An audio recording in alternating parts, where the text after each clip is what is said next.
Olá, boa noite. Estamos aqui pelo perfil do Preso de Guerra para iniciarmos a live de pré-lançamento do livro. O lançamento ocorrerá no Rio neste sábado e hoje a gente inicia esse marco com a live de pré-lançamento. O livro Preso de Guerra é um romance, trata-se de um romance que resistiu à ditadura e à dor do cárcere. Ele foi escrito por Márcio Santos Nepomuceno, o Marcinho VP, e Renato Homem, como colaborador. O livro Preso de Guerra tem 200 páginas, é um lançamento da Humanos Editora. E o lançamento presencial dele ocorrerá no dia 20 de novembro, portanto, neste sábado. E será a partir das 14 horas. O lançamento presencial será na Vila Olímpica do Complexo Alemão, no Rio, na estrada do Itararé, número 460. Já a gente vai receber aqui o Renato Homem, que junto com o Márcio escreveram este livro, e a advogada criminalista Flávia Frois. Já vou aceitar o convite deles aqui. Preso de Guerra é um romance capaz de retratar, aliás, comece com uma pergunta: será que um romance é capaz de retratar as agruras impostas pela ditadura militar que imperou no Brasil por mais de 2 décadas? Qual é a visão de um preso custodiado há um quarto de séculos, há 25 anos? Qual é a visão que ele tem sobre a execução penal que é praticada no país? O livro Preso de Guerra foi escrito por alguém que há muito tempo enxerga a vida por entre as grades do cárcere. O martírio provocado pela longevidade do confinamento lhe deu autoridade para avaliar o que é o sistema penal brasileiro. E sobre isso nós vamos conversar hoje. Qual é o custo disso para a sociedade? Preso de Guerra é um livro que desnuda sem pudores o flagelo vivido pelos cerca de 700 mil presos e presas sem voz, custodiados no Brasil. Este é o primeiro volume de uma trilogia protagonizada por João Grandão. Você vai conhecer quem é João Grandão, um dos homens mais procurados pela polícia do Rio de Janeiro e que cumpriu 30 anos de prisão. Então, é sobre este livro que nós vamos conversar. Eu vou convidar agora aqui, aceitar o convite dos nossos convidados. Deixa eu encontrar aqui doutora Flávia e o Renato.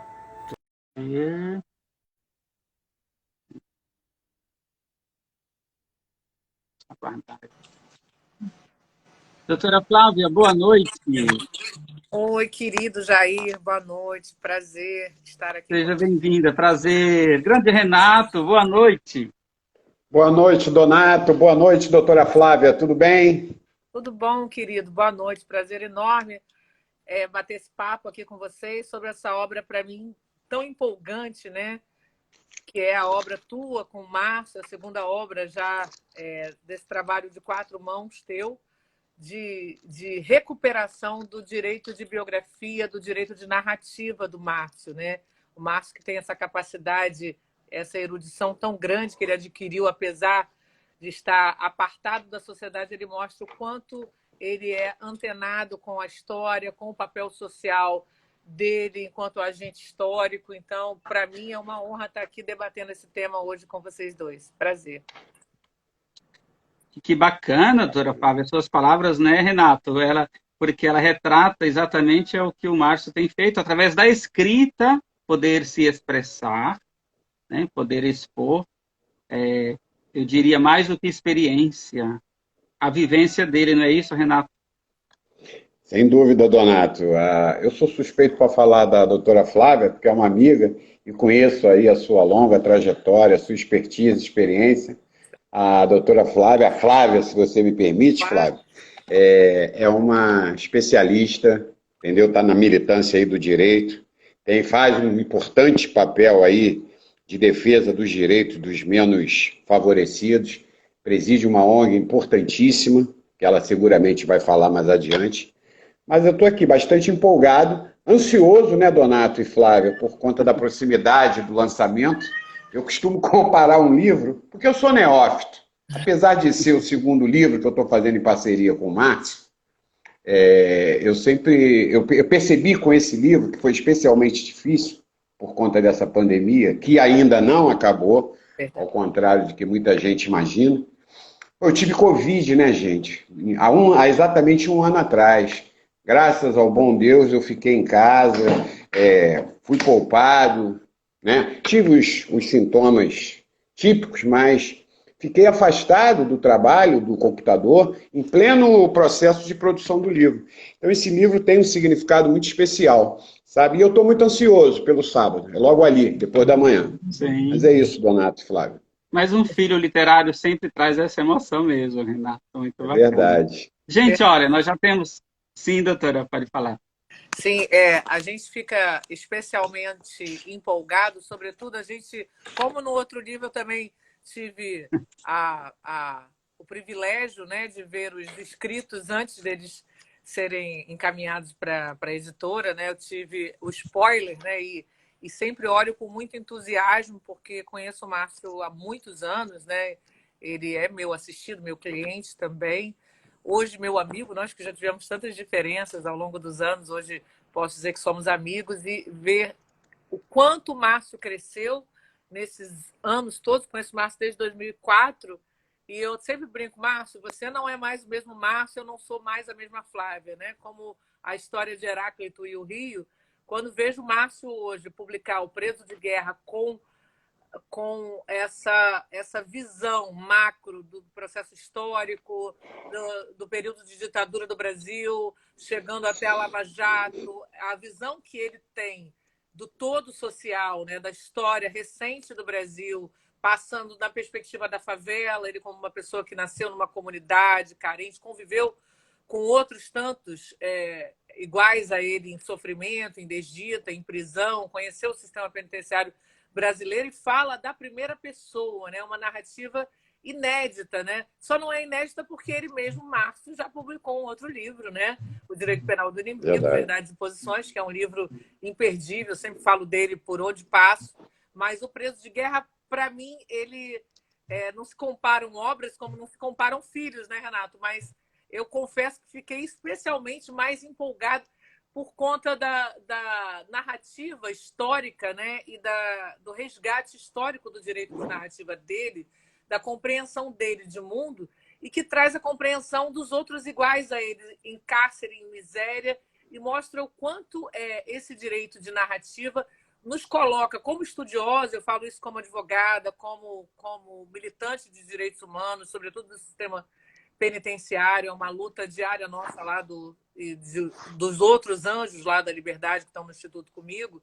Como é bom ver que o cárcere duro, por exemplo, onde o Márcio está, no sistema penitenciário federal, em isolamento celular, sem direito a estar com a família, perdeu o direito ao abraço, né, que para mim é uma tragédia muito grande, uma tragédia que atinge a família, a pena passa da pessoa do condenado. E sob essa perspectiva, a gente mostra que o preso ele não perde a sua consciência, né? A sua consciência enquanto ser humano, né? Porque a pena privativa ela é privativa de liberdade, tenta-se que ela seja privativa de dignidade, mas é com muita empolgação que eu recebo, né, esse lançamento do livro do Márcio como um resgate do ser humano Márcio, do direito de narrativa de Márcio. E o livro, gente, é extraordinário. Sábado vai ser empolgante para todos nós. Verdade, bacana, doutora Flávia. Eu quero aproveitar, Renato, pedir a permissão de apresentar vocês. Eu quero apresentar o currículo de vocês, para que a gente continue esse papo. né, que vai ser bem bacana. Mas antes, você gostaria de pontuar algo, Renato? Queria fazer um adendo, um complemento ao que a doutora Flávia estava falando. Uhum. Eu que tive a oportunidade de participar do primeiro livro do Márcio, Direito Penal do Inimigo, editado em 2000, publicado em 2017, eu pude perceber com essa nova obra a evolução do Márcio. É impressionante, porque eu tenho a ferramenta comigo, então eu tenho como mensurar como uma pessoa consegue, isso é típico do ser humano, graças a Deus, estamos sempre dispostos, né, a evoluir, como ele evoluiu de 2017 para cá. Né?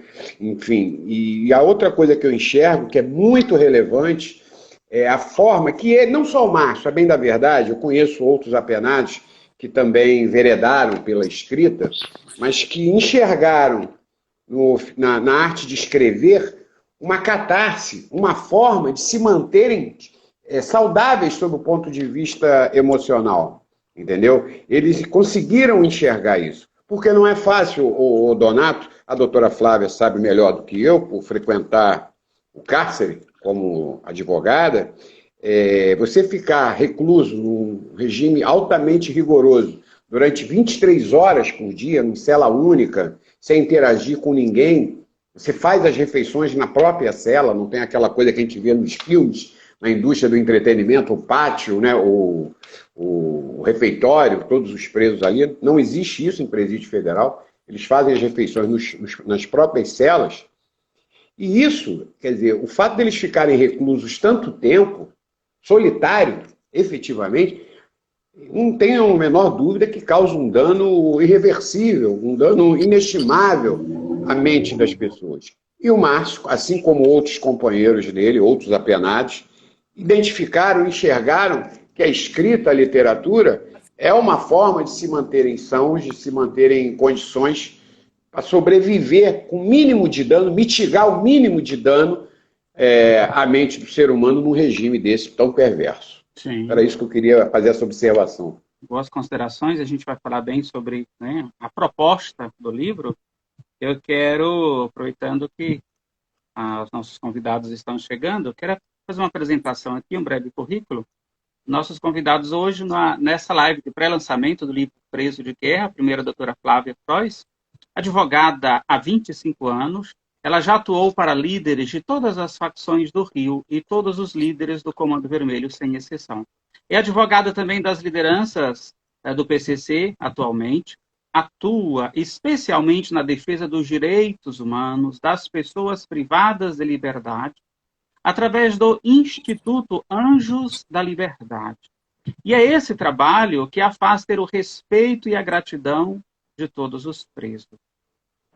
A doutora Flávia, ela tem conduzido centenas de ações gratuitas pelos direitos deles em 14 estados do Brasil, dezenas de ações no STF, no STJ, em curso, além de ações na Comissão Interamericana de Direitos Humanos da OEA. E projetos de lei de iniciativa do Instituto Anjos da Liberdade em tramitação no Congresso Nacional.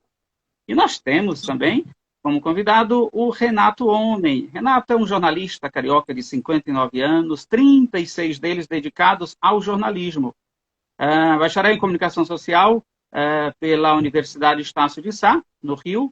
Jornalista Renato passou pelas redações de alguns dos principais jornais cariocas, como o Dia, o Globo e o Jornal Extra.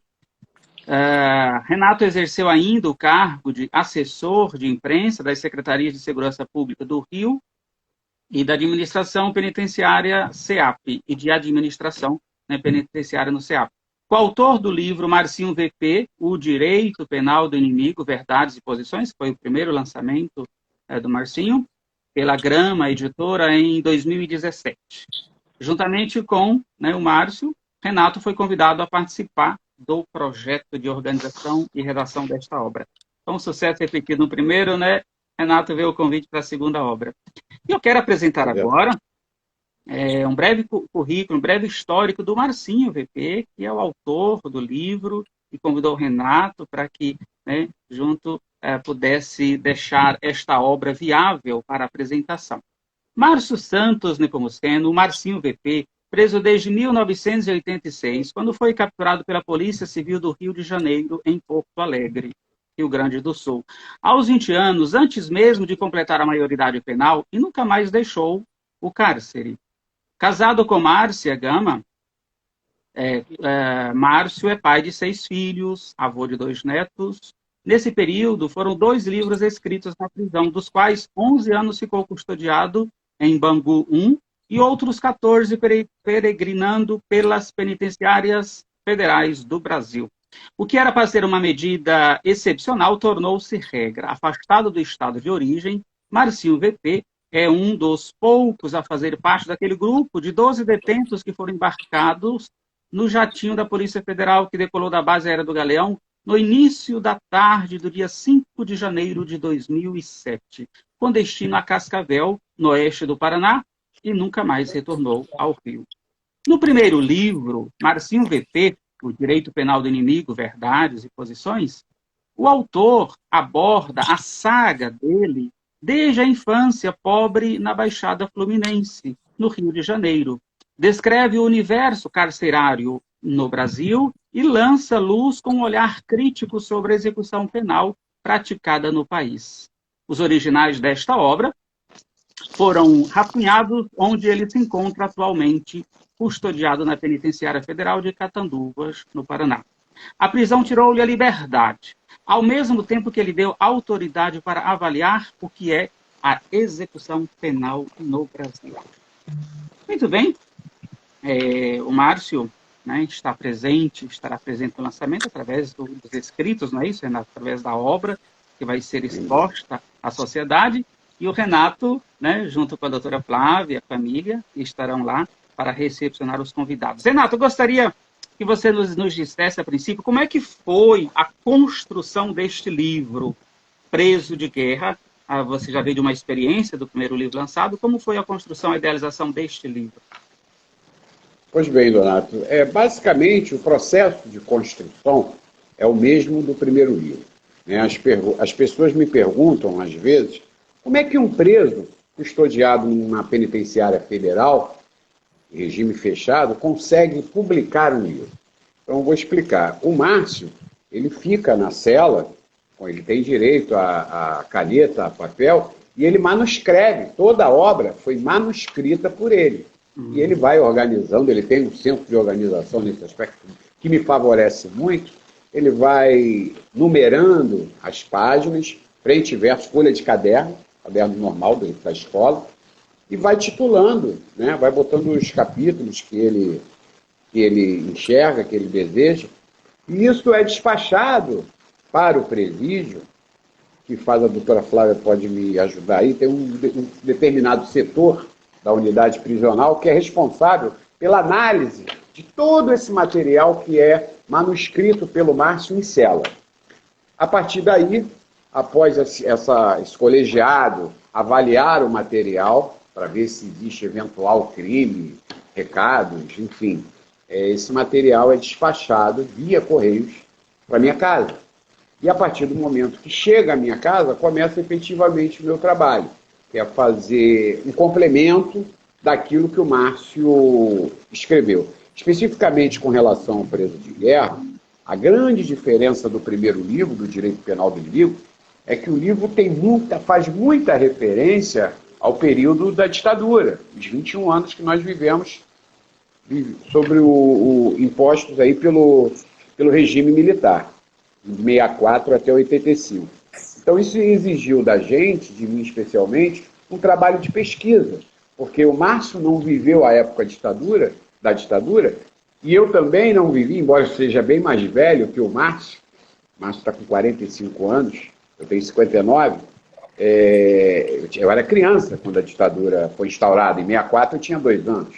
Então isso exigiu da gente um trabalho de pesquisa para não cometer equívocos históricos, né, fatos que já estão mais do que consolidados no imaginário da sociedade de uma maneira geral. Então é assim que é feita a construção da obra. Eu reescrevo, dou alguma forma, quando julgo necessário, fazer uma linguagem mais direta ou fazer uma referência a algum texto, algum personagem que complemente o que ele está dizendo, e a partir daí a gente vai construindo o título, a publicação, passo a passo, como se fosse uma casa. E da onde veio o nome Preso de Guerra, Renato?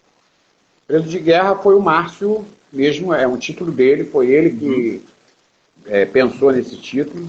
No primeiro livro, eu debati com ele sobre o título, eu tenho participação no título do primeiro livro, mas nesse segundo não, foi exclusivamente dele, porque eu entendia que o primeiro livro dele, sobretudo o primeiro que ele escreveu, tinha que ter obrigatoriamente referência ao apelido pelo qual ele é conhecido, né?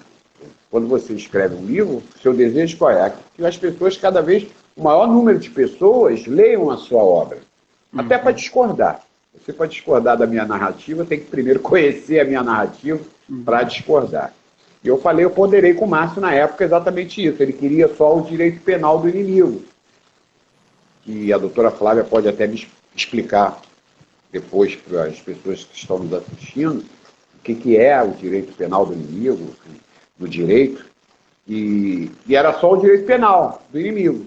Eu que aproveitei o VP, Marcinho VP, para botar verdades e posições e incluir o nome do Márcio no título da obra. Entendeu? Um acróstico que aumentou, deu mais poder ainda, né? A divulgação. Exato. Doutora Flávia. Essa coisa do livro, Jair, se me permite a parte, eu acho que ele foi extremamente feliz no nome desse novo livro, porque é bem do que ele fala, é como se fosse uma sequência lógica, não é uma sequência, evidentemente, daquilo que foi o direito penal do inimigo, mas o direito penal do inimigo não se propunha a ser um romance, né? É um romance que perpassa várias histórias que ele mesmo viveu, viu, assistiu na primeira pessoa, na terceira pessoa, como agente histórico, como pessoa de comunidade, como pessoa do sistema penitenciário.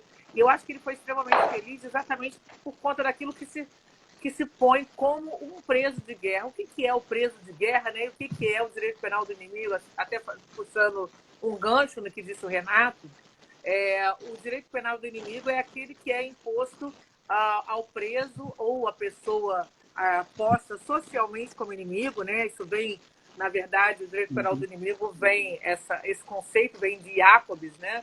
Vem da Alemanha nazista, que coloca que aquele que é tido como inimigo tem suprimido toda a sua condição humana, os seus direitos e garantias individuais que são postos para toda a sociedade, menos para aquele que é tido como inimigo.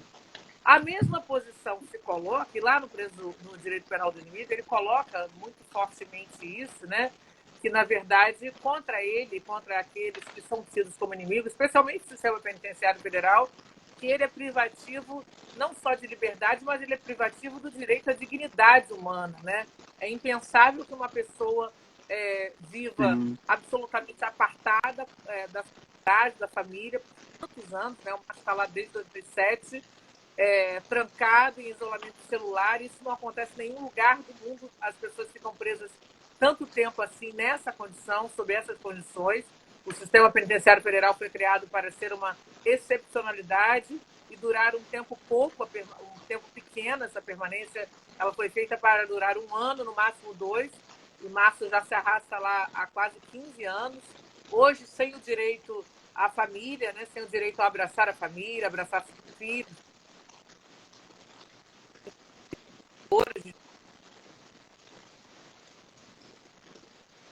dos quais o Brasil é signatário. E o mesmo acontece, e o Márcio narra isso com muita propriedade no Preso de Guerra, porque o capturado de guerra ele sofre exatamente esse tratamento que é posto para essas pessoas, né?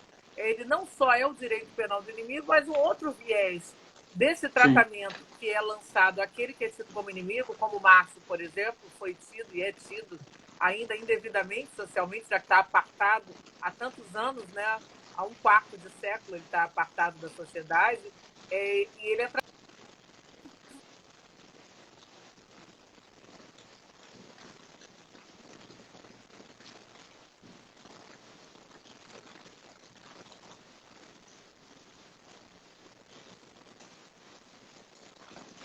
situações. Então, eu acho que o nome não podia ter sido mais feliz e mais oportuno, em especial por conta dessa narrativa.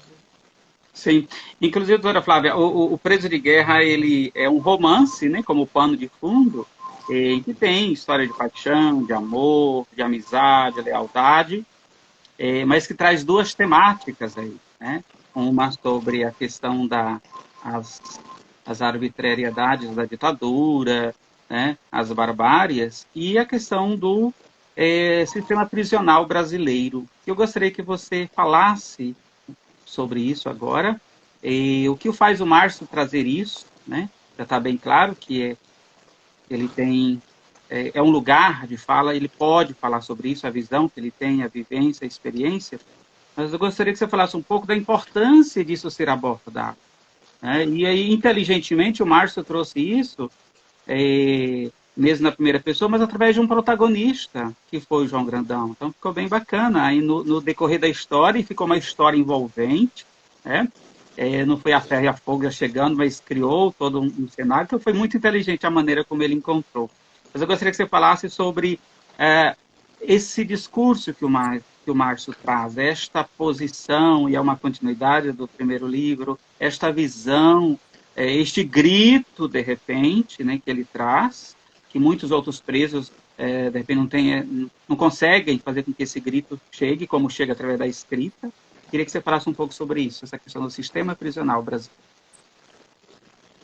Eu acho que o Márcio ele se lança num desafio muito importante para ele mesmo, para a família dele, para os direitos de narrativa de outros que passaram pelas mesmas agruras que ele. No momento em que o Márcio ele ocupa o tempo dele, e o que eles mais dispõem lá é de tempo, né? Dentro desse sistema extremamente opressor, né? Que viola a condição humana, ele se mantém lúcido e orientado no tempo, que é impensável hoje. Jair, a maior parte dos presos, isso é um estudo da Defensoria Pública da União, no sistema penitenciário federal, são 5 penitenciários federais com esse modelo pensilvânico de isolamento, né, imitando as Max americanas, né, que atribui a essas pessoas uma condição absolutamente desumana.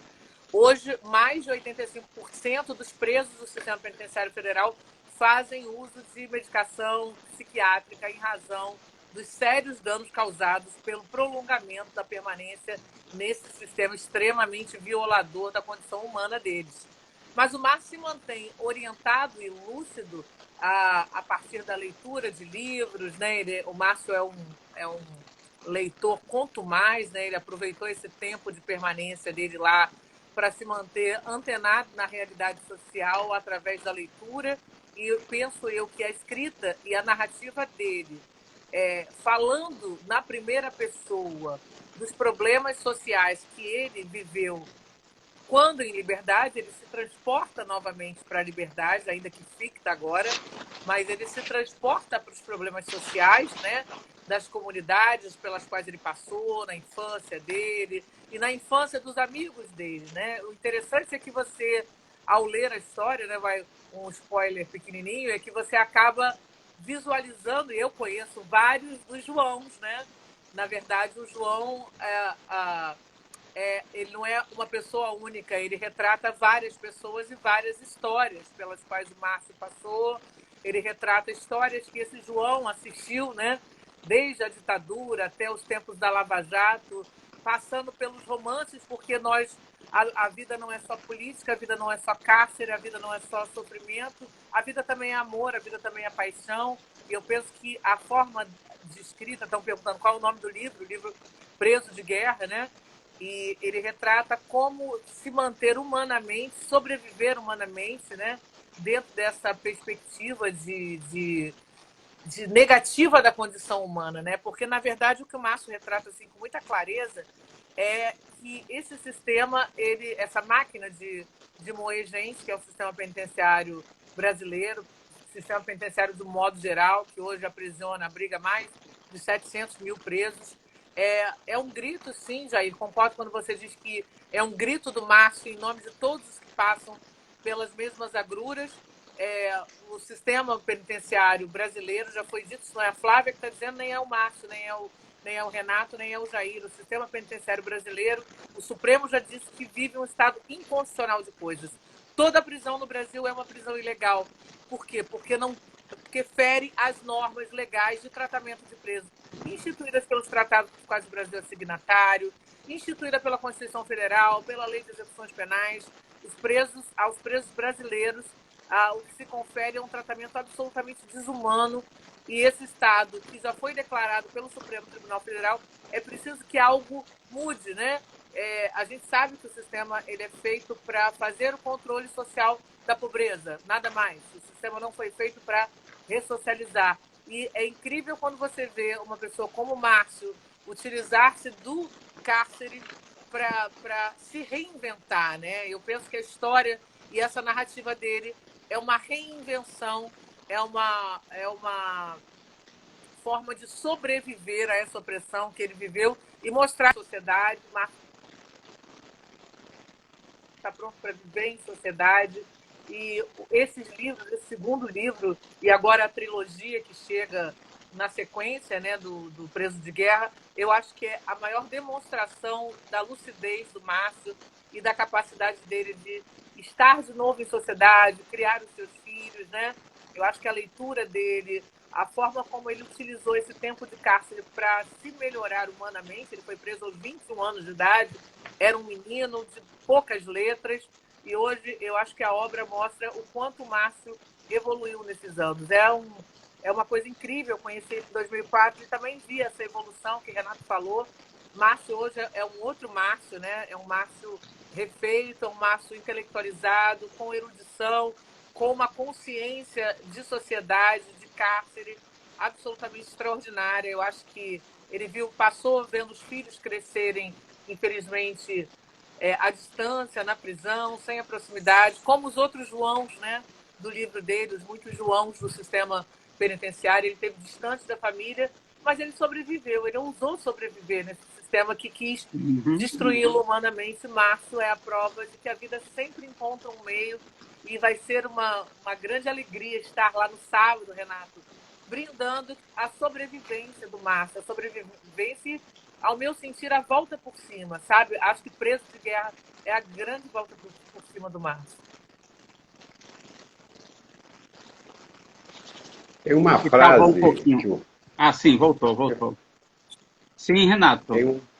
Tem uma frase do Márcio, escrita no primeiro livro, do Direito Penal do Inimigo, que eu vejo como muito emblemática.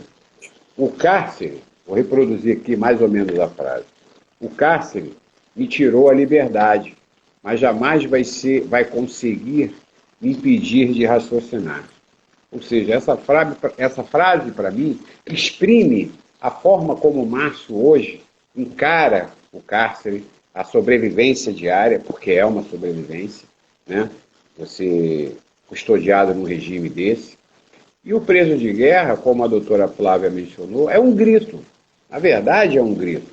O Márcio não está falando pelo Márcio Santos Nepomuceno. João Grandão, os presos de guerra, são todos aqueles que estão confinados hoje, não somente em presídios federais, mas em todos os estabelecimentos penais do país, em condições desumanas, né? E uma coisa que eu observo, eu tomei a iniciativa de dar uma lida na Lei de Execução Penal, porque eu não sou advogado, né, Donato? Se eu deixo para a doutora Flávia falar melhor, a família é tida pelos especialistas, apontada através de estudos, como um dos elementos, se não o maior, um dos mais importantes agentes de ressocialização do interno. E nós vivemos hoje no Presídio Federal, não sei se de 3 anos para cá, de 2 anos, foi a partir da... 2 anos e pouco, a partir da gestão do então ministro da Justiça, Sérgio Moro, que foi proibida a visita social dos familiares com os apenados.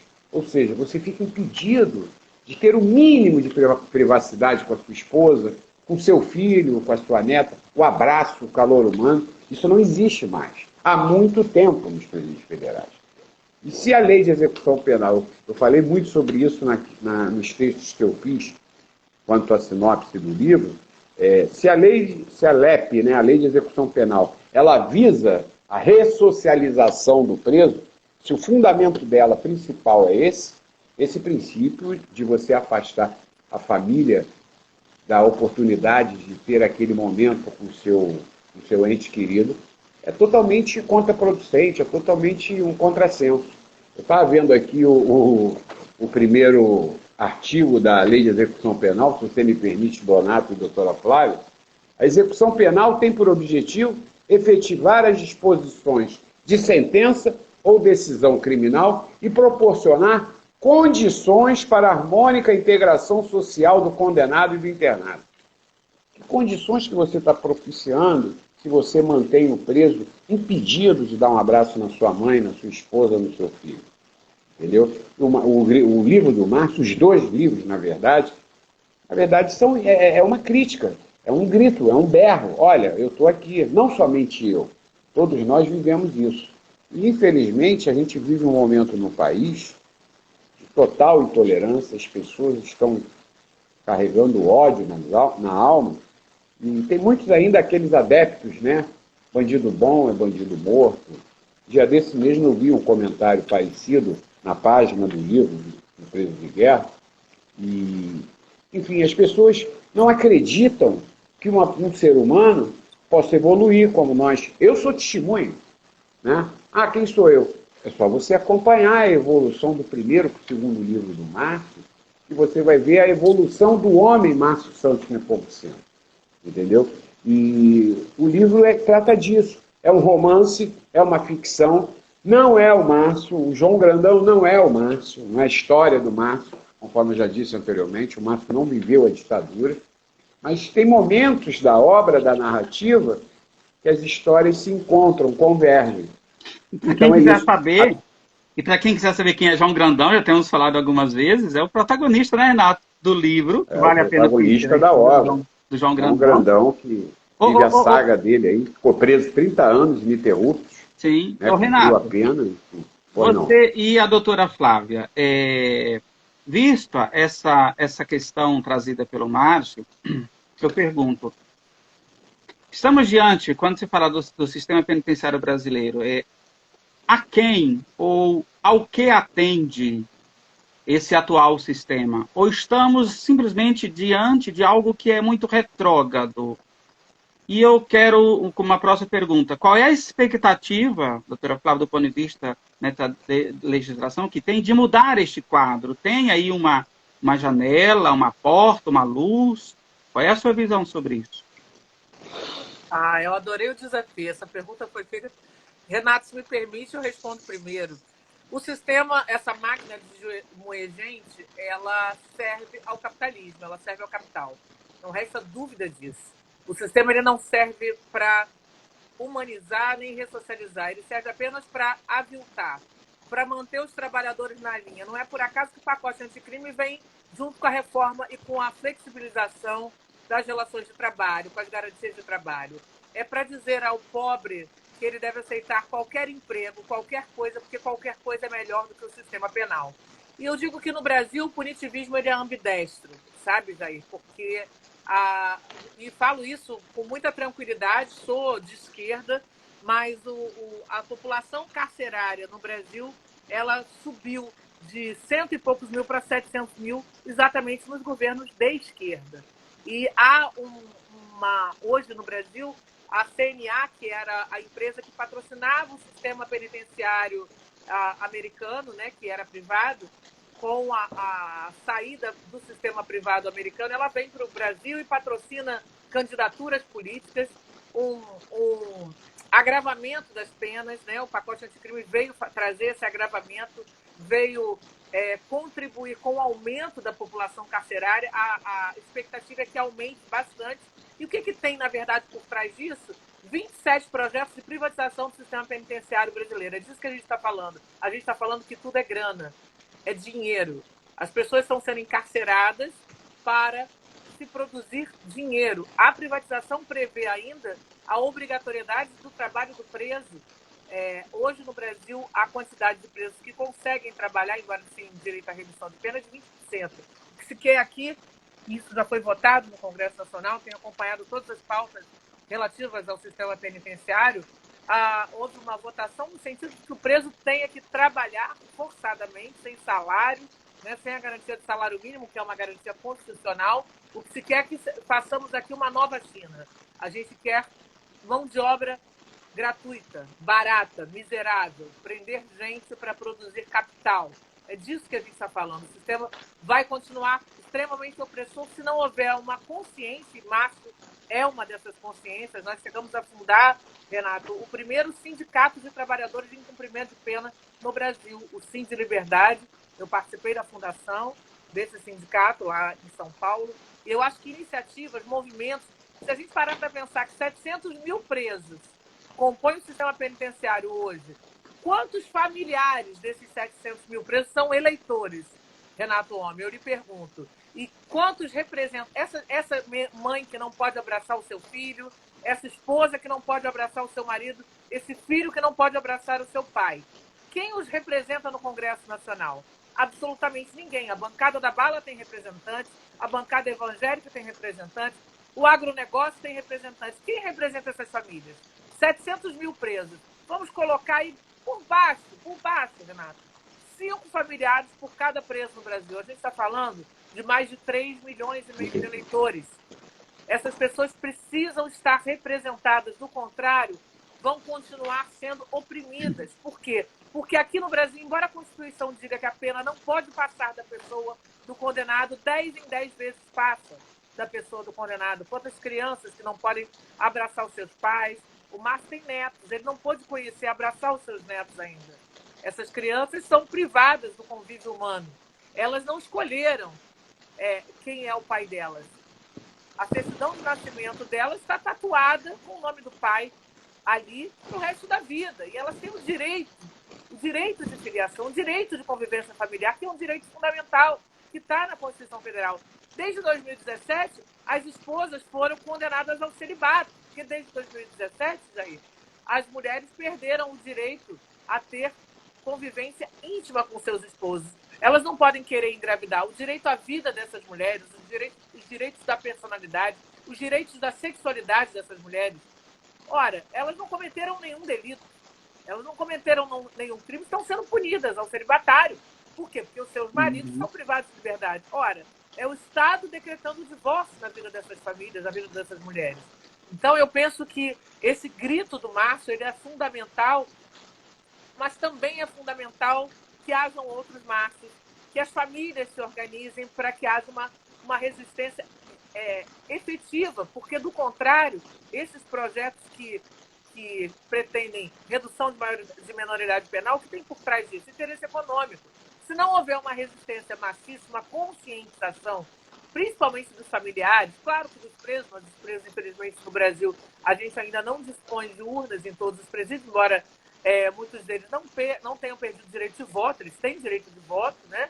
Aqueles presos que são cautelados, eles têm direito de votar. O sistema, embora haja decisão antiga do TSE, é uma luta nossa para que as urnas sejam levadas ao sistema penitenciário, para que essas pessoas elas possam ter os direitos políticos delas garantidos, mas, sobretudo, os familiares. É preciso um despertar de consciências, né, do papel social, de controle social da pobreza, que é esse que o sistema punitivo hoje exerce no Brasil, né, essa demonização da figura do varejista de drogas, em especial, ele é demonizado para atender a interesses econômicos. Então, eu penso que é preciso um levante, sobretudo dos familiares que compõem uma imensa massa de eleitores, para que a gente mude esse estado inconstitucional de coisas. Eu acho que só assim é possível que a gente avance. Do contrário, vão ser completamente esmagados. É como eu penso.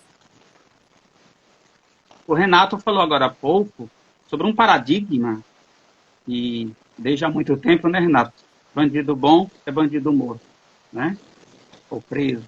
É um paradigma em que a gente vê uma falta, doutora Flávia, de humanização tremenda.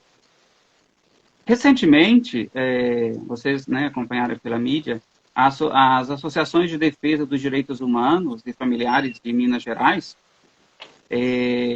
fizeram uma denúncia sobre violações que teriam sido cometidas por agentes penais em Minas. Então, as imagens, né, dizem muito, isso foi uma publicação no Estadão, na Folha, na verdade, mostram dezenas de homens enfileirados, sendo alguns até algemados, sentados nus no pátio da penitenciária.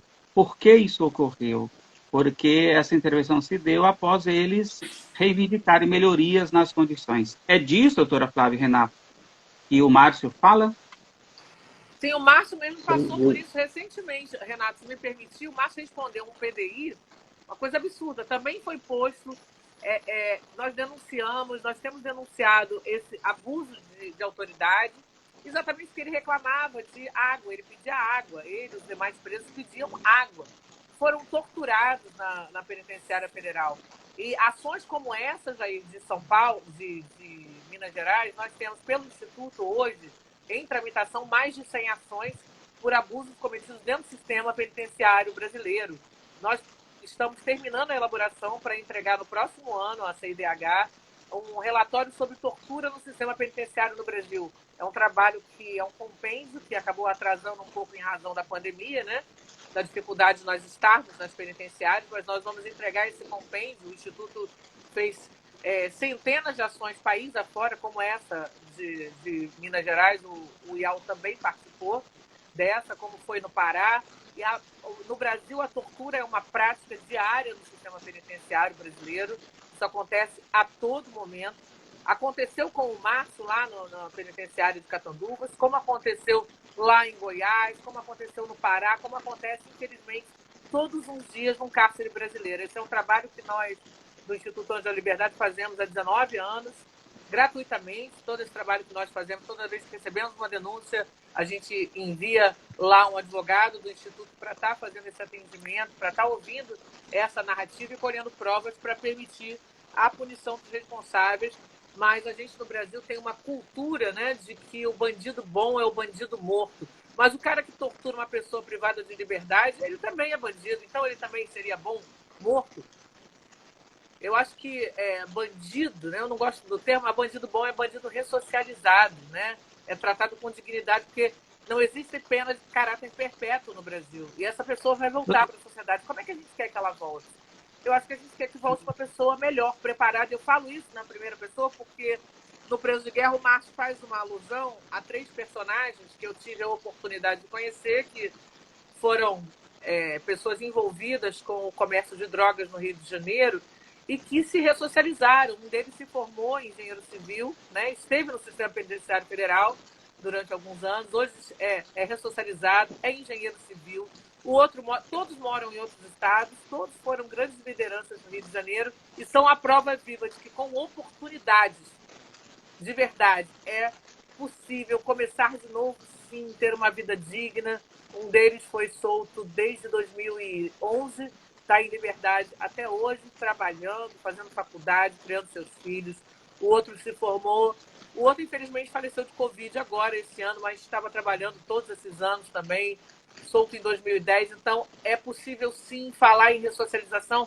Doutora, mesmo daqueles que tiveram uma liderança, mesmo sim, de todos, porque o ser humano é capaz de melhorar sim, acho que o Márcio é uma boa prova disso, é só preciso que ele tenha oportunidade, que ele tenha a família próxima dele, porque a família é um elemento, como disse bem o Renato, um elemento fundamental no processo de ressocialização. Doutora, você lembrou bem, antes do Renato continuar, você lembrou bem Heráclito, logo no início, certo? Então, assim, não é da condição em que a pessoa está, é do ser humano. Todo ser humano pode mudar na hora que deseja. Se fosse assim, doutora, todas as pessoas que estivessem fora do cárcere eram para estar tudo ok. Não é verdade, não procede, né? Então, acaba sendo um preconceito. Infelizmente, é interessante, se a pessoa adere a um paradigma, reflita sobre ele, qual é o sentido. Então, esse paradigma, eu vejo assim, uma grande falta de sensibilização, quando a gente está em pleno século XXI, em que o fator humanização está presente, ou deveria estar mais presente em todas as áreas. Então, bem reflexivo o que você traz. É do ser humano, né? E o direito de mudar. Não é isso, Renato? Sim, eu queria me referir especialmente a essa prática cultural da tortura no cárcere, que é uma coisa que é antiga, né? Eu até anotei aqui, a gente estava falando das condições no sistema penitenciário brasileiro, nós temos o ex-ministro da Justiça, o José Eduardo Cardoso, foi ministro da Dilma, que comparou, enquanto ministro da Justiça, ele comparou os presídios brasileiros às masmorras medievais. Ou seja, isso não é uma coisa nova, não é agora, porque o Márcio está tendo oportunidade, através das suas obras, de falar, mas o que eu quero dizer por isso, o que eu acho que o momento é muito preocupante com relação à tortura, essa cultura das práticas violentas com os presos, é que a gente vive atualmente um momento muito complicado, né? Nosso presidente da República é um entusiasta, já declarou abertamente que a tortura não é uma ferramenta usual, é uma ferramenta à disposição das autoridades para se conseguir a verdade.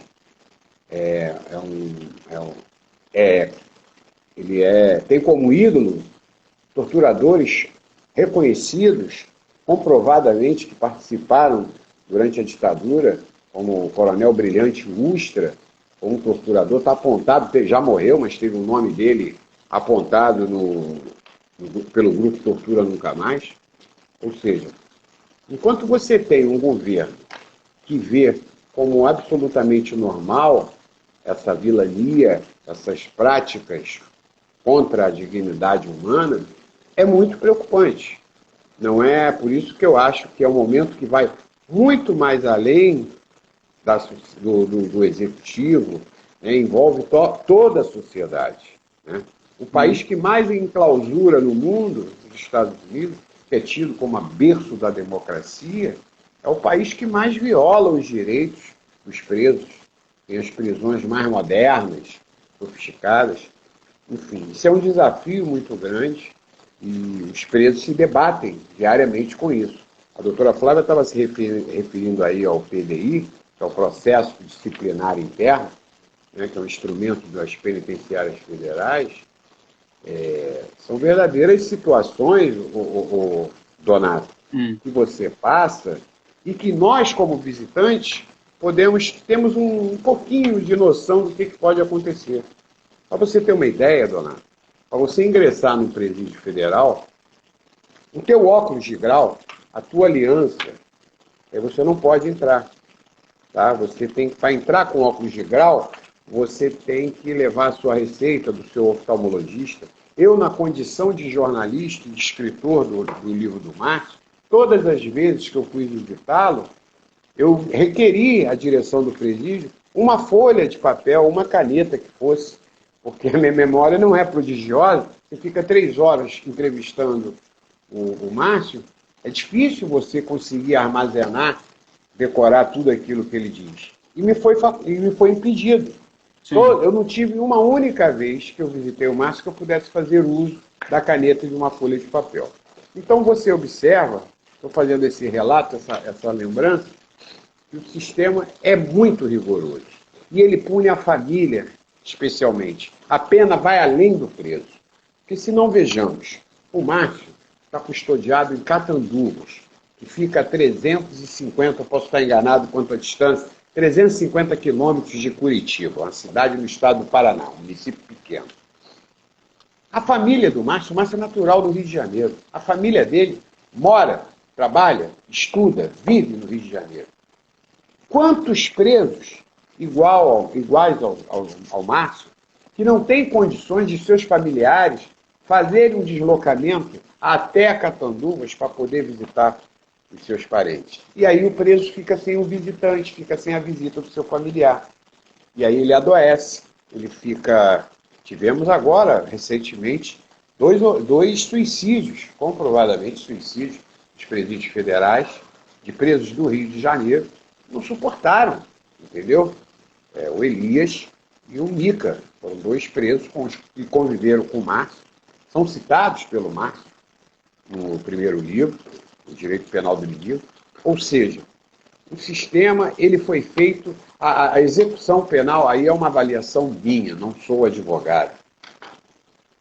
A execução penal no Brasil praticada em pleno século XXI, é totalmente diferente do que está escrito aqui na tela do meu computador, que visa a ressocialização do preso, que conta com a família e com as atividades laborativas do preso para ressocializá-lo. Não é isso que se vê na realidade do dia a dia. E aí entra esse discurso de bandido bom é bandido morto, leva para casa, coisas que eu já ouvi ao longo da minha trajetória aí como colaborador dos livros do Márcio, sem que as pessoas entendam que esse pensamento punitivista, justiceiro, ele pode se voltar contra você, amanhã. Essa que é a verdade. Porque se você não acredita na ressocialização de um preso, seja ele qual for, você acredita em quê? E você, como psicólogo, Donato, que eu sei que você pode falar disso melhor do que eu, né?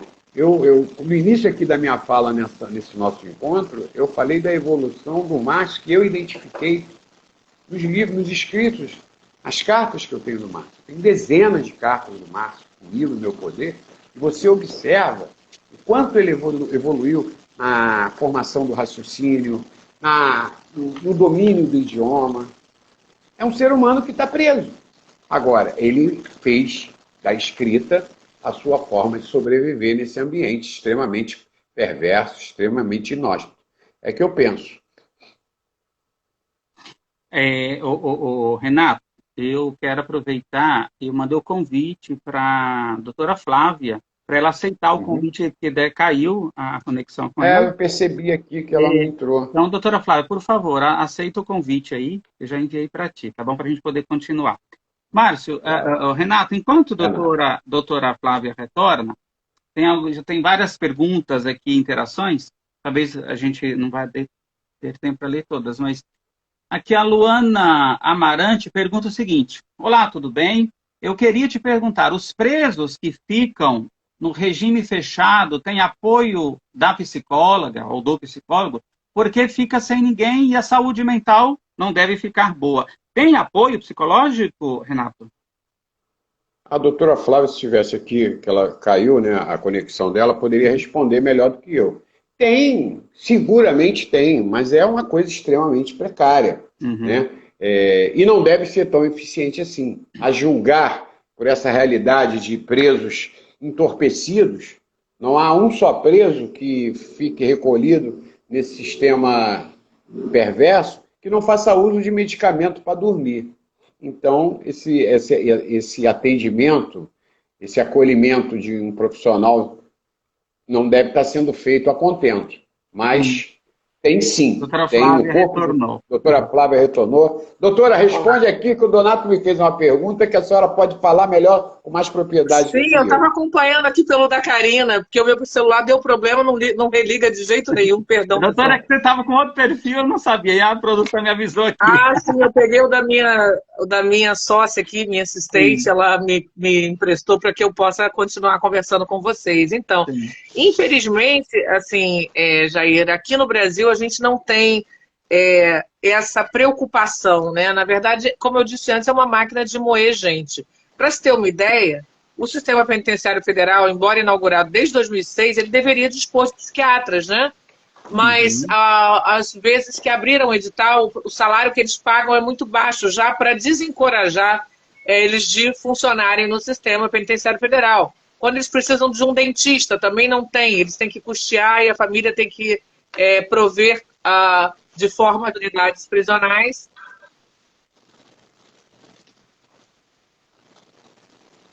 De saúde bucal. O mesmo se entende com relação ao psicólogo, mas que não dá conta de fazer o atendimento, fazer efetivamente uma terapia para que melhore o estado, a condição mental do preso. A própria existência do Sistema Penitenciário Federal já demonstra que pouco se está preocupado com a situação mental do preso, né? A Defensoria Pública, como eu disse, mais de 85% dos presos do Sistema Penitenciário Federal são viciados, fazem uso de medicação pesada para depressão e diversos transtornos psiquiátricos causados exatamente pelo próprio Sistema Penitenciário Federal. Ou seja, é desumano imaginar uma pessoa ficar 23 horas recolhido, sem televisão, sem rádio, sem nenhuma atividade, né? sem nenhuma atividade educacional, sem nenhuma atividade que efetivamente o mantenha em equilíbrio, equilíbrio mental, equilíbrio psíquico, né? Infelizmente, Jair, não há essa preocupação, não há esse atendimento, é tudo para inglês ver, né? Tem uma história, uma vez um preso que está em Brasília falou que eles fazem, parece que estão exibindo feras no Jardim Zoológico, fazem excursões com agentes de segurança pública no sistema penitenciário federal para dizer, olha, isso aqui é super seguro, olha as feras aqui. E contam a mesma historinha, nossa, mas aqui é tudo limpinho. É aquele modelo asséptico, desumanizador, né, que aparta o preso da família, aparta o preso de atividades que possam mantê-lo em equilíbrio, em contato com o mundo. Então, por isso quando eu digo que o Márcio ousou sobreviver, de fato, ele ousa sobreviver e se manter equilibrado, né, apesar desse cárcere duro. Infelizmente, não há essa preocupação. É interessante isso, doutora, porque falando da estrutura psicológica, aqui fora do cárcere, todos nós estamos expostos, e aí, de acordo com a estrutura de cada um, às vezes a pessoa é exposta a um episódio de curta duração e que afeta profundamente a saúde mental dele. Então, imagine, cidadão, fica 20 anos, 15, 20, até 30 anos no sistema, e aí, como você disse, e tem essa ajuda, mas ela é precária, deve ser, não é um acompanhamento, não é como você ir semanalmente ou quinzenalmente. Então, realmente é algo que, um fator a mais, que não está dentro do quesito humanização, porque a saúde mental do indivíduo... Só no ano passado, Jair, 2 presos se suicidaram. Só no ano passado, Jair, só uma parte rápida, 2 presos se suicidaram no sistema penitenciário federal, um em Mossoró e o outro lá em Catanduvas, na cela ao lado do Márcio. O próprio João Grandão conta a história de suicídio dentre os colegas com ele na cela por não terem resistido, por não terem, como você diz, ousado, por não terem enfrentado a situação. E essa é uma realidade que ocorre, né, em todos os presídios federais, estaduais. Então, imagina, se há o cidadão aqui fora, Renato, doutora Flávia, de acordo ao que ele é exposto, ele tem a saúde mental afetada, imagine a pessoa numa situação como o Renato, né, bem colocou, 22 horas ali, até a refeição é feita dentro do próprio espaço. Então, além de ousadia, é um enfrentamento mesmo em que a pessoa, com o passar do tempo, pode não resistir. Então, a gente vê exatamente isso. Renato e doutora Flávia, tem um outro assunto que o João Grandão, uma outra temática que o João Grandão também traz à tona, que também tem uma importância até para as novas gerações, que é sobre as barbaridades da ditadura, da época da ditadura. Qual é o objetivo do João Grandão trazer essa história? Porque ali está pautado como o Renato colocou no início, foi feita uma pesquisa, né, tem dados históricos, que acaba sendo uma fonte informativa, principalmente para as novas gerações, e um rememorar para as gerações, né, que vivenciaram aquilo como nossos pais. Qual é o objetivo de João Grandão trazer esse cenário para o livro? Do meu modo de ver, Donato, esse é o grande mérito do Márcio na obra. Ele conseguiu narrar um romance, uma história de amor entre o João Grandão e a Nicole, que atravessa 30 anos, e tendo como pano de fundo os 21 anos de arbítrio, de ditadura que o Brasil viveu. Para mim, o grande mérito da obra, além desse grito, desse pedido, dessa advertência feita à sociedade do que é o sistema penitenciário brasileiro, e aí eu não faço distinção entre o federal e os estaduais, né? Conforme eu disse anteriormente, são verdadeiras masmorras medievais, conforme bem classificou o ex-ministro José Eduardo Cardoso, ex-ministro da Justiça no governo Dilma. Agora, eu acho que o mérito do Márcio, e ele identificou isso com muita clareza, é advertir as futuras gerações, lembrar, olha, no país que você vive, você nasceu, há bem pouco tempo atrás, nós vivemos um regime de exceção, onde os direitos das pessoas eram violados, onde você era preso, perseguido, simplesmente porque você era um crítico do sistema, porque você não se alinhava ao regime militar. E eu acho que o Márcio foi muito feliz na escolha desse período da história contemporânea do país, porque, conforme eu já disse, não quero ser repetitivo, nós vivemos momentos extremamente difíceis, momentos de intolerância, em determinados segmentos da sociedade, pessoas com informação pedindo o fechamento das instituições democráticas, Congresso, STF, as cortes do país. E meu pai dizia uma coisa que hoje eu repito: a sociedade exige que o Congresso Nacional, o Senado e a Câmara sejam compostos por pessoas ilibadas, perfeitas, extremamente preparadas. Só que as pessoas se esquecem que o Congresso não foi formado por Marte, não vieram pessoas de Marte, ele veio da nossa sociedade, eles são formados por gente da nossa sociedade. Então, essa advertência que o Márcio faz, de que não há regime melhor do que a democracia, não há momento melhor do que a observância dos direitos das pessoas, das garantias individuais, isso para mim é o grande mérito, entendeu? Além de contar uma história de amor arrebatadora, que resistiu, conforme eu já falei, à distância e ao tempo, né? Eu gostei muito dessa construção que o Márcio optou de trazer para o livro a época da ditadura, porque ele não viveu a ditadura. As referências do Márcio é sobre aquilo que ele leu. A gente não pode deixar de citar aqui, o Márcio está encarcerado, gente, há 25 anos, desde agosto de 1996, mês seguinte ao nascimento do meu filho. Então eu tenho na minha cabeça, eu não esqueço. Então, uma pessoa que detém essa quantidade de informação, é porque ele lê de forma voraz, é um leitor quanto mais. Eu ousaria dizer que o Márcio tem muito mais informação do dia a dia do que eu, que estou aqui do lado de fora. Porque ele está lá 23 horas confinado na cela e procura fazer isso para sobreviver a essa máquina de moer seres humanos, conforme bem definiu a doutora Flávia. Inclusive, Renato, até participante que perguntou qual é o mesmo nome do livro, eu vou repetir, é Preso de Guerra. O nome do livro completo é Preso de Guerra, um romance que resistiu à ditadura e à dor do cárcere. Deixa eu convidar, para quem está nos assistindo, acesse o site presodeguerra.com.br. Lá tem o release do livro, de toda a obra, lá tem o perfil dos autores da obra, do Marcinho, do Renato, e lá também já tem o link para que você já possa adquirir a obra, certo? Então, para todo o Brasil, a obra será no Rio de Janeiro. O Renato, a doutora Flávia vão falar daqui um pouquinho. No sábado será o lançamento presencial, em que quem mora no Rio tem a oportunidade de ir ao lançamento. Mas para os demais estados brasileiros, basta acessar a partir de agora presodeguerra.com.br, que tem todas as informações sobre o livro.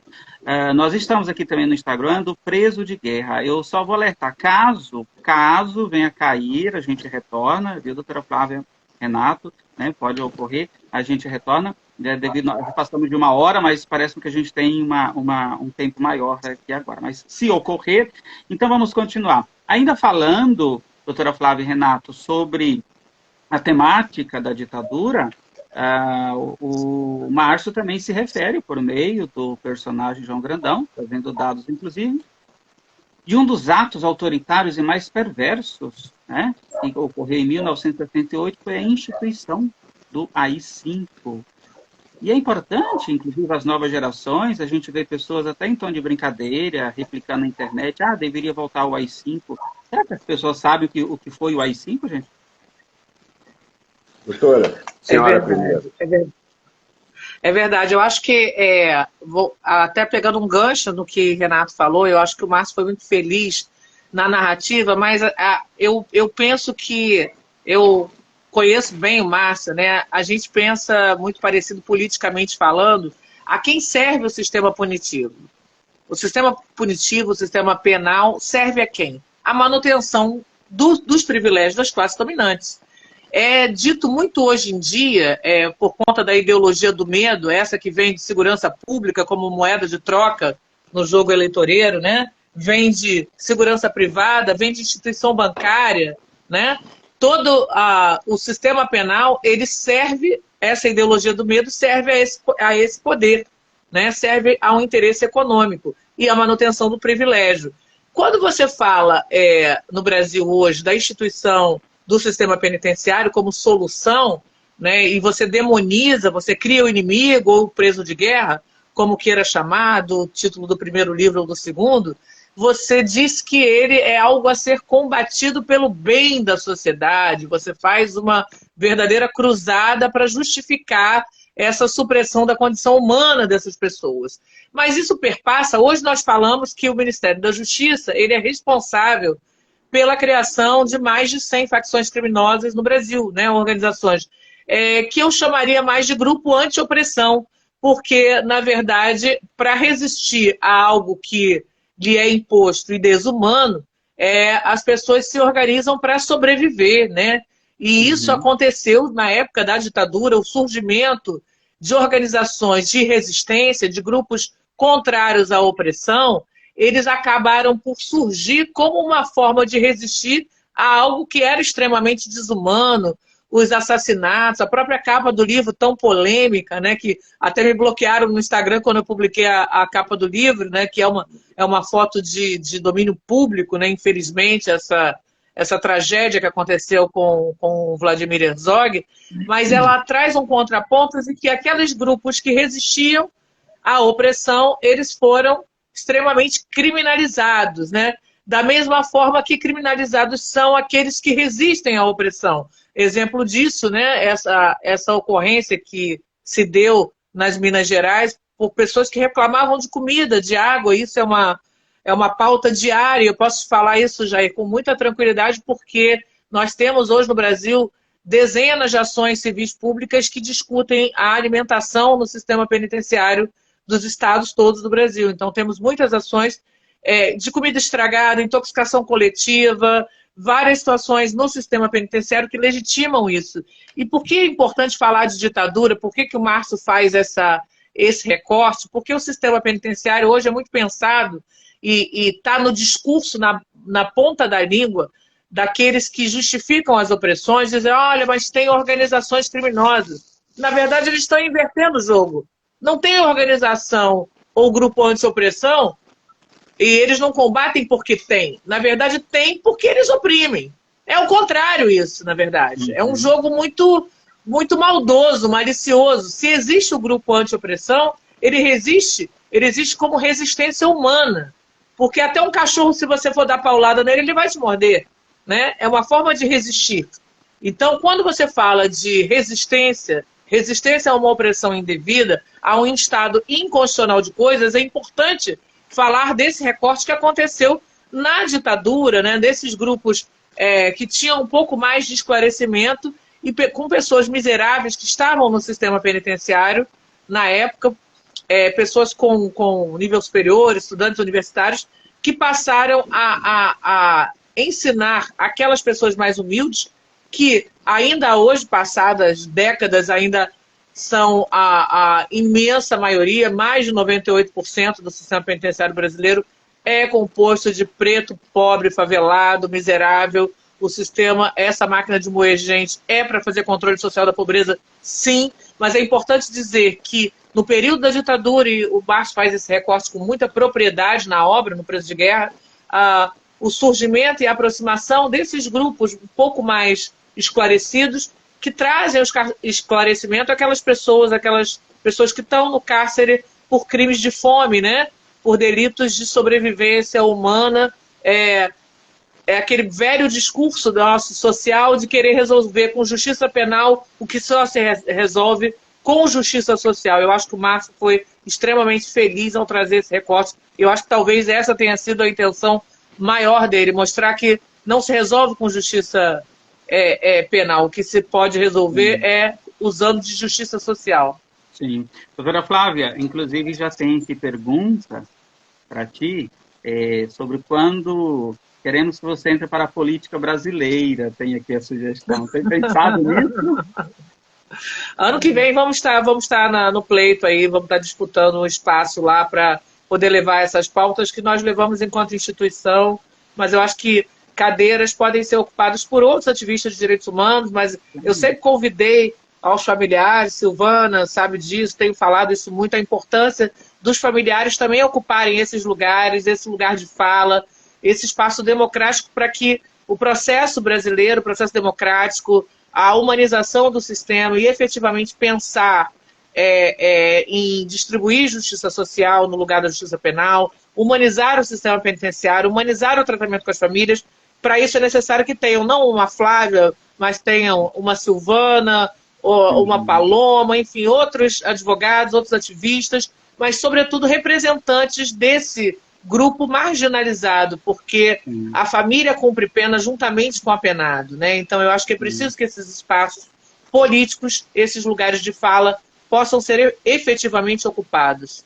Está aí, respondido. Renato, antes de irmos para falar do lançamento do livro, gostaria que você falasse sobre um processo importante, você até já comentou sobre ele, que é o processo catártico da escrita, né, vivenciado pelo Márcio, em que a escrita, não só para o Márcio, como para os demais presos que fazem uso dela, a leitura também, mas principalmente a escrita, que é o ato da expressabilidade, o quanto isso tem sido terapêutico, e a partir disso é que surgiram os 2 livros, na verdade. Fala um pouco sobre essa atividade, inclusive essa permissão que tem para fazer, eu não sei a dificuldade que você teve para receber os escritos do Márcio, mas conseguiu, enfim, publicar 2 livros.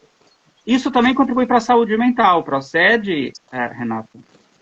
Sem dúvida, não precisa ser um psicólogo, um especialista para saber que o Márcio, a partir do momento que abraça esse projeto de se debruçar sobre a escrita, de escrever livros, de ler de forma quanto mais como ele faz, o Márcio é um devorador de livros e revistas, eu não tenho a menor dúvida que foi um artifício que ele lançou mão para sobreviver em meio a esse universo perverso, duro que ele vive. Nem todos os presos, evidentemente, fazem uso dessa opção. E os reflexos estão aí. Né? A doutora Flávia mesmo já deu seu testemunho aí da quantidade de presos do sistema penitenciário que fazem uso de medicamentos para mitigarem os efeitos danosos aí do encarceramento por tempo prolongado, o RDD, né, que é o regime disciplinar diferenciado. Então, isso é uma observação que eu fiz de imediato. Eu não tenho a menor dúvida que a escrita, os livros do Márcio, são a caixa de remédio que os colegas de cela dele tomam, e que ele seguramente toma também. Eu já soube que ele já fez uso no passado de medicamentos para poder atravessar, sobreviver a esse universo, a esse ambiente.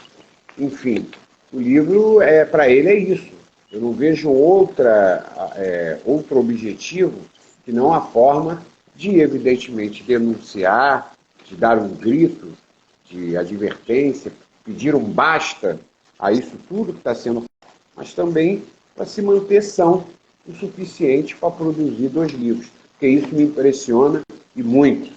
Né? Estou convivendo com o Márcio desde 2016, 2015, me impressiona, não é que uma pessoa, sobretudo quando eu vou visitá-lo presencialmente, coisa que eu não faço há mais de um ano por conta da pandemia, mas me impressiona muito você ver o cara ali na tua frente, extremamente empolgado. Como é que está meu livro, Renato? Chegaram as cartas, eu te mandei semana passada uma carta sobre esse capítulo. A motivação, você vê os olhos dele brilhando com o filho dele, que é o livro. Eu não sei se eu conseguiria, Donato, sinceramente, eu não sei se eu conseguiria. E essa resistência mental do Márcio, ela me impressiona muito mais do que a compleição física dele, que ele também se cuida. Entendeu? É uma coisa que é impressionante, digna de aplauso. Entendeu? São as formas de encarar a vida, não é isso, Renato? E ele o ser humano se supera, né, Donato? O ser humano se supera, essa que é a verdade. Renato, para quem é recomendado a leitura do livro Preso de Guerra? Eu acho que primeiramente toda aquela pessoa que é curiosa, né? Eu costumo dizer que você, até para discordar, você pode nem concordar com o meu discurso, né, Donato? Mas para você discordar de mim, você tem que ouvir o que eu tenho a dizer. E eu costumo fazer essa analogia com o conteúdo da obra do Márcio. É evidente que existe muita rejeição, existe muito preconceito. Eu sofro isso nos últimos 6 anos, entendeu? É visível, é perceptível esse preconceito, né? Agora, eu recomendo esse livro aos curiosos, aquelas pessoas que querem conhecer um pouco do universo que não está próximo de si, conhecer um pouco da história contemporânea do nosso país, porque o que está ali sobre a ditadura é falado pelo Márcio, mas já está consolidado, né? A instauração da ditadura, a edição do AI-5 em dezembro de 68 pelo general Arthur da Costa Silva, são fatos históricos do país. O Márcio simplesmente pincelou esses momentos e eu acho que o livro tem essa contribuição a dar, a divertir as pessoas que ou que não viveram ou que têm poucas referências sobre o que foi, sobre o que foram os anos de chumbo que nós vivemos. Foram 21 longos anos, de 1964 até 1985. Foram suprimidos direitos. A minha classe, especialmente, juntamente com a classe artística, sofreram muito com a censura, com as perseguições impostas pelo regime militar, e é inadmissível que, em pleno século XXI, nós ainda possamos testemunhar pessoas defendendo esse tipo de modelo de regime de governo, exaltando pessoas que conspiram contra a liberdade de expressão. É inadmissível, eu não consigo entender, né? Ou seja, o livro do Márcio é oportuno. É outro mérito que a gente identifica. Muitas vezes a falta Jair, do se me conhecimento... permite, Sim. se me permite, eu vou concordar com o Renato, mas eu vou adicionar um público que eu penso ser fundamental. Todos aqueles interessados em psicologia, psiquiatria, e, em especial, advogados, pessoas ligadas ao estudo da criminologia. São compêndios enormes que nós lemos de criminologia, de ciências penais ao longo da vida. Mas nenhum diz mais do que é o cárcere do que aquele que é falado da primeira pessoa. Ninguém pode melhor narrar aquela situação, mais do que os estudiosos podem, por hipótese, dizer, pode dizer aquele que viveu na primeira pessoa. Eu penso que todos os estudantes de criminologia, de ciências penais, eles têm por obrigação, concordando ou discordando, como bem disse o Renato, mas é uma obrigação ouvir o que tem a dizer aquele que vive na primeira pessoa. E nós não temos muitas obras nesse sentido no Brasil, para esse estudo, para essa leitura, para você entender de que perspectiva alguém que vive no cárcere enxerga a política no Brasil. Como eu vou estudar ciências penais e falar do que é o cárcere, do que é o pensar de um encarcerado, sobretudo nas condições do Márcio, apenas por hipótese. É uma oportunidade sem igual de estudar criminologia, de estudar sistema punitivo, pela perspectiva daquele que vive sob o cárcere. É, assim, indispensável, como eu já disse em muitas palestras Brasil afora, você tem que ler Verdades e Posições. Da mesma forma, eu convido a todos os estudantes de ciências penais, estudantes de direito, advogados, profissionais do direito, estudantes de ciências sociais também. Eu entendo que o livro é uma oportunidade de entender da perspectiva do encarcerado o sistema penal no Brasil e a política no Brasil. Eu acho que é um livro indispensável. É um livro em que, embora traga uma história de um romance brasileiro, mas não é um livro de fantasia. É um livro que traz relatos, que traz vivências. E aí, como o Renato colocou agora há pouco, falamos sobre paradigmas também. Às vezes, parte dos paradigmas, aquilo que vai tendo repassado, se dá pela ignorância, pela falta do conhecimento. Então, é importante ter acesso. Então, o livro traz isso, traz informação e traz o conhecimento sobre aspectos importantes dos quais temos discutido aqui. Gente, o tempo está indo e eu gostaria agora que vocês fizessem o convite para o lançamento do Preso de Guerra, que será no próximo sábado. É com vocês. Especialmente para quem está no Rio de Janeiro, está aí a oportunidade para o lançamento presencial. Bom, eu quero aproveitar a oportunidade, Donato, primeiramente agradecer a você por essa sua brilhante mediação. né? Você, além de psicólogo, além de executivo do mercado editorial, é radialista, sabe como poucos aí, domina como poucos.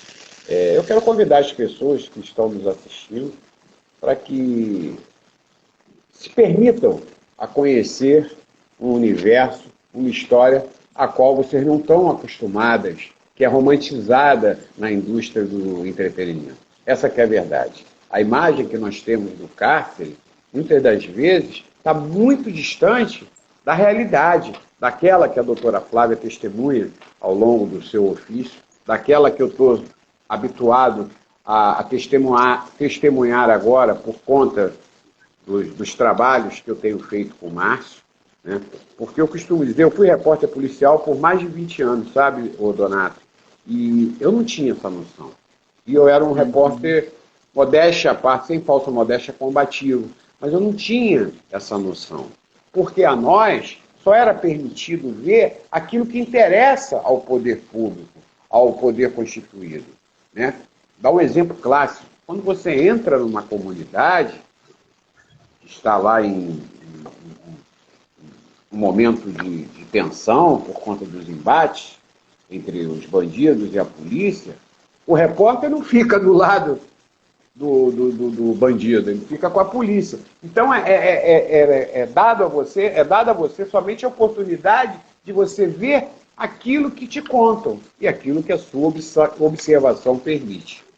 Então, voltando aqui ao convite, eu quero chamar vocês, convidá-los para conhecer um pouco desse universo, conhecer um pouco dessa história de amor arrebatadora, intensa, entre o João Grandão e a Nicole, tá entendendo? Eu costumo dizer que o livro fala de ditadura, fala do cárcere, de amores e rancores. Ou seja, o livro flerta com todos esses componentes. O lançamento do livro, como você já falou, é sábado agora, dia 20 de novembro, a partir das 14 horas. Não precisa chegar às 14, a gente vai ficar lá até a última pessoa que estiver interessada em adquirir a obra. Será na Vila Olímpica do Complexo do Alemão, na estrada do Itararé, 460, no bairro de Ramos, na zona da Leopoldina do Rio. Espero conhecê-los pessoalmente e quero agradecer a você, Donato, pelo espaço, pela oportunidade de falar um pouco aqui desse meu trabalho e, evidentemente, do livro assinado pelo Márcio Santos Nepomuceno, Massivo EP. Bacana, e agradecer a você, Renato, pela enorme contribuição para que essa obra, né, e tenho certeza também do apreço do Márcio pela sua enorme contribuição para que essa obra estivesse pronta agora para o público se deliciar. Doutora Flávia, gostaria das suas considerações, reforçando também o convite para que todos estivessem presentes no lançamento no sábado. Obrigada, Jair. Foi um prazer enorme estar aqui. Para mim, eu sou uma entusiasta, eu acho que já deu para perceber, da ressocialização humana, e eu penso que a alegria que o Márcio vive através, mimeticamente, através do livro dele, através dos filhos dele, através das irmãs dele, da mãe dele, através daquilo que está aqui fora, né? Ele não pode viver diretamente. Mas que alegria! Olha, o Márcio está mais animado do que nós que estamos aqui fora, né? Ele está numa empolgação enorme. Essa é a vida dele, esse lançamento, porque é a oportunidade dele se expressar, é seu direito de narrativa, o seu direito de biografar, o seu direito de falar. Então eu quero convidar vocês para no sábado estarem lá, nessa confraternização, nesse lançamento que é uma confraternização, é uma saudação à vida, à sobrevivência dos muitos Márcios, dos muitos Joãos, daqueles que o sistema tentou domar e tentou não domar, mas tentou minar, tentou destruir, não destruiu. Então é uma celebração da vida humana em sociedade. Então estejam lá no Complexo do Alemão, lá na Vila Olímpica, no sábado. Renato, uma grande honra poder aqui conversar com você, falar sobre esse livro extraordinário. Parabéns, parabéns. Vou estar lá na fila, você é uma das primeiras, vou chegar cedo lá, para que a gente possa confraternizar e celebrar essa grande obra. Parabéns pela escolha da Humanos Editora, que fez um trabalho extraordinário. Parabéns a você também, Jair. E obrigada pelo convite para estar aqui participando dessa live com vocês. Sábado, lá na Vila Olímpica. Espero todo mundo. Bacana. Eu quero, em nome da Humanos Editora, toda a equipe Humanos Editora, agradecer a você, doutora Flávia, a você, Renato, aos familiares do Márcio. Inclusive, é importante, o Márcio já recebeu esta condecoração desde o primeiro livro, como escritor, a gente reafirma, realmente é um escritor, foi esse o objetivo da nossa live. Então, mais uma vez, o Marcinho está sendo apresentado à sociedade como um escritor. É algo em que, quando ele tiver no retorno junto à família, né, Nato, ele pensa que ele continuará, porque tem projetos aí, continuará, oferecendo sua contribuição através da escrita. Renato, doutora Flávia, a escrita, uma abordagem, inclusive, de Freud, o pai da psicanálise, ele diz que é uma maneira de você eternizar o seu pensamento. Porque quando você se expressa através da escrita, quantas pessoas, sabe, estão nascendo hoje, daqui a 10, 15 anos, né, se abastecerão de informações através da escrita que está sendo publicada hoje. É um ato de nobreza, o profissional de qualquer área, sabe, e quando ele se expressa isso. E a escrita do Márcio, como já falamos, é uma escrita baseada na vivência, assim como você, doutora Flávia, toda a sua defesa em prol dos direitos humanos não está baseada numa teoria, mas na vivência que você tem, né, com essa classe não representada ainda politicamente. E quando se trata de direitos humanos, a gente precisa realmente, se não houver essa característica também humana, chamada sensibilização, ele não ocorre. Isso está além das normas, isso está ligado mesmo à moral humana, é do ser humano. Então, quero, assim, agradecer e, né, estender à família do Márcio pela oportunidade, porque com certeza foi todo o trabalho da família, e junto com o Renato, você, advogada deles, se vocês não tivessem aqui dando esse suporte, essa publicação não estaria pronta para a sociedade. Eu quero lembrar aqui, Donato, rapidinho, se você me permite, as coincidências conspiram para o sucesso da obra.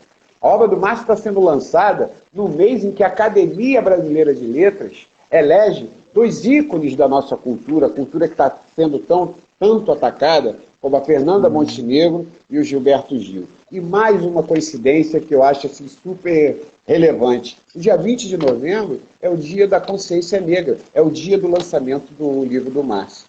O negro é um dos mais atingidos pelo preconceito, pelo racismo, e que é majoritariamente a população carcerária desse país. Obrigado, Donato. Obrigado, doutora Flávia. Foi um prazer falar com você. Renato, doutora Flávia, eu sei que vocês já têm inscritos também, mas o Brasil espera mais inscritos de vocês, mais publicações de vocês, tá bom? Que é uma forma de contribuir de maneira assim que a gente às vezes nem tem alcance do campo, isso é importante. Eu quero agradecer pela presença de vocês, pela participação, pelos esclarecimentos sobre a obra e convidar você que está nos acompanhando, acesse o site presodeguerra.com.br, uma publicação da Humanos Editora, feita com muito carinho. Nós temos representante da Humanos que estará no sábado, presente com o Renato e toda a equipe lá, que é o nosso diretor de marketing, Nelly Togó já está aí no Rio. E quero dizer que nós estamos à disposição, viu, doutora Flávia, Renato, tá bom? E obrigado também por essa oportunidade. Uma boa noite, obrigado. Boa noite. Com Deus. Até uma próxima.